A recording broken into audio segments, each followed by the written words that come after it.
Since the first big timber cut over 150 years ago, northern Michigan's rivers have been constricted and polluted by many human activities.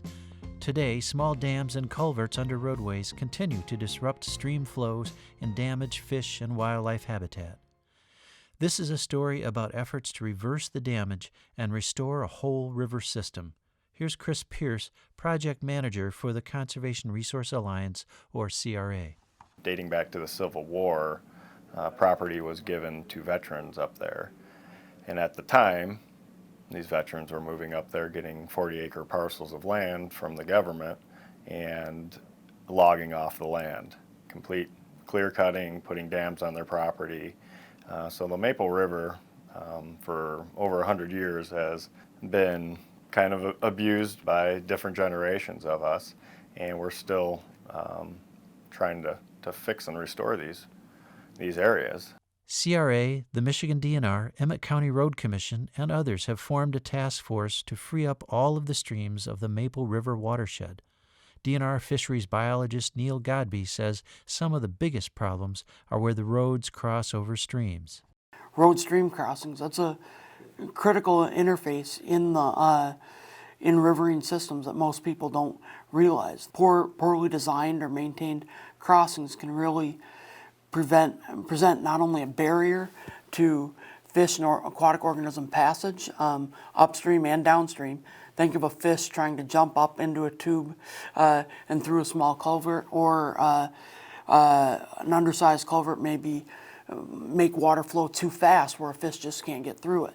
Road stream crossings can also be a source of excess sediment into and runoff into a system. So think about a lot of the road sand or gravel or whatever on a bridge. All that sand getting washed into a river and can cover productive spawning and nursery habitats and can really be detrimental to the aquatic system.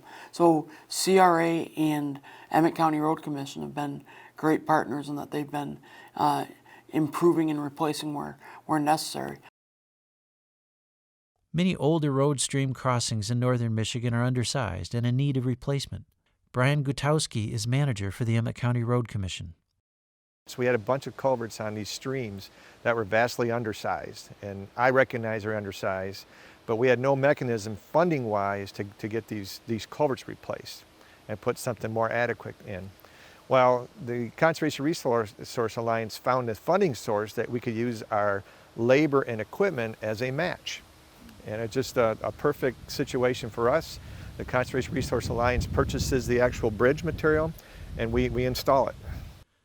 Having completed repairs in 6 locations already, the biggest project for 2016 was the installation of a timber bridge where Brutus Road crosses the Maple River. Well, this bridge is a free-span timber bridge. It's actually a 3-span timber bridge, but the middle span does span the entire stream bed.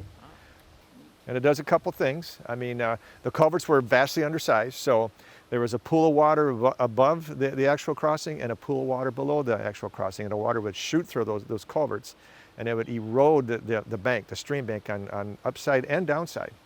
So when we put these larger bridges in, the stream just kind of settles down after a little while, after a couple months, and the vegetation starts growing back on the stream banks, and that pool of erosion kind of fades away.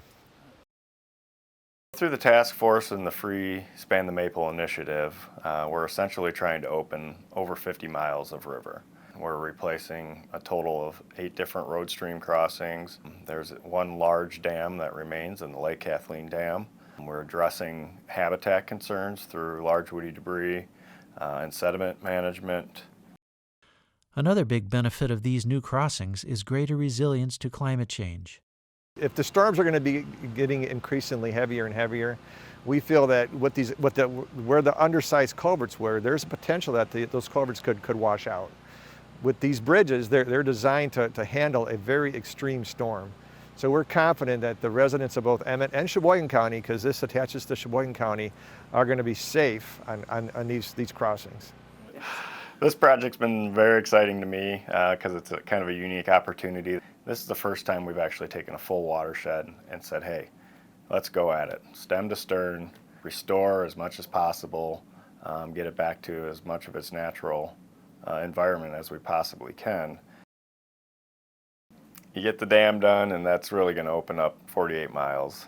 We've been, chipping away at all these road stream crossings, but, when you have a dam that's got 15 feet of head on it plus, it's a pretty large project. We will get design done, final design and permitting going this year, and plan for construction in 2018.